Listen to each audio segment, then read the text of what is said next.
Many of the use cases that an enterprise architect undergoes are mainly focused on servicing either internal or external customers. But the fact is, the same process can be applied to better manage enterprise architecture itself. So in this example, we're going to be walking through how you can think about enterprise architecture management in the scope of Ardoq.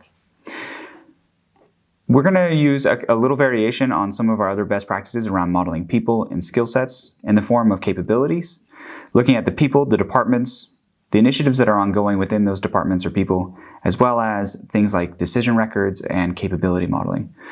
The reason for doing this is part of EAM is to be able to actually capture the decisions that have been made to give context for both historical purposes as well as governance.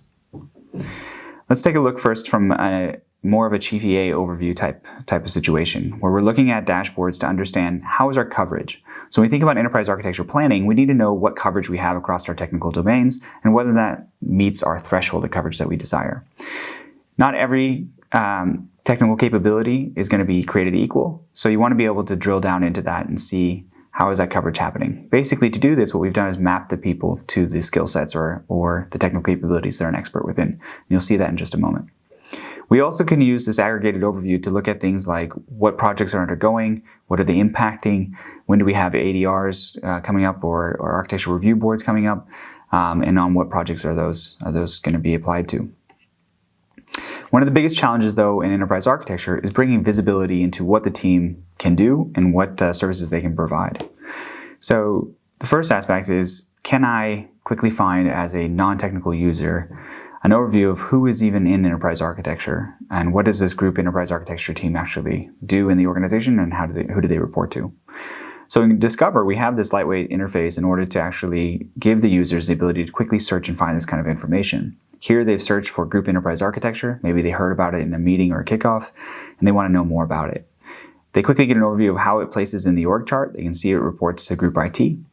But they can also use a simple one-click navigation in order to get more information about the EA group. So for example, let's look at what skill sets does this team have. Now you can extend this far beyond enterprise architecture, but within the scope of enterprise architecture management, mapping out your architects to the technical capabilities that they have expertise in will give you that kind of shopping list of who do I need to talk to on an individual topic. The nice thing here is people can enter this in many different ways. So if they're exploring from an idea of what does a group EA do, or if they're coming in and saying, hey, I'm working on an identity management project, who do we have I can leverage? Simply searching for identity management or double-clicking down into it, you can see that we have 3 different experts in 3 different regions, all across many different teams as well. So even in the CISO office and the EA office. This can then be utilized to kick off those more collaborative co-development type situations. Another way of thinking about this is understanding what services do your team provide.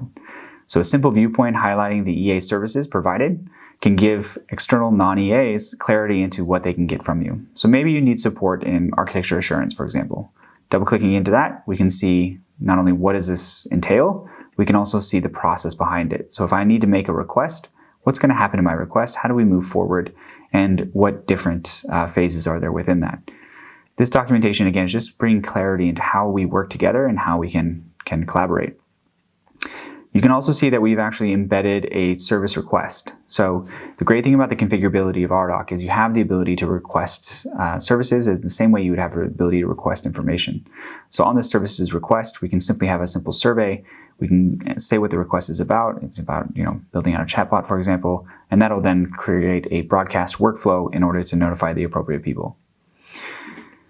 Coming back into the core EA's overview, once those things are all understood, we can actually use that same information that we used for what initiatives are they working on, what capabilities do they have, to start thinking about coverage on an initiative perspective as well. So the great thing about this is we can start to derive where are our EAs spending the most time? Are they spending time on strategically aligned objectives, or are they simply keeping the lights on? Another aspect of enterprise architecture management is being able to build out reference architectures that can be reused and consumable by others. So a lot of people think about Ardoq and being data-driven in the sense that it has to be from real structured data to begin with. But you can use data in order to articulate what a reference architecture is as well. So you document that in a free-form way in Ardoq, and that becomes a reference model. You can then branch that reference model into a scenario in order to make a change, and then have a good governance process to approve the new change to the reference model. So in this example, you can see that there was an existing mainline reference model for around the logical architecture in Ping Federate around authentication. You can see that somebody has decided to make a change to that, where they introduce an API gateway, and we can decide whether or not that is an improved change to the reference model. And you can see the diff in that as well. The great thing as well is once decisions are made, so for example, if you make a decision about an initiative on this chatbot project, you can capture that in an ADR repository. That repository of decisions allows you the context to say, okay, why did we end up with this solution? And why did we make these compromises? Often there's a good reason, but that's lost in history. An ADR can help capture that kind of information. The same can go for once we have the reference architecture approved. So we talked about, designing that architecture, but then merging it back into the mainline once approved, it then is populated both in Ardoq as well as in Ardoq Discover, so that you can have that lightweight experience to find those reference architectures. And with that, we wrap up some basic ways Ardoq can help assist you in enterprise architecture management.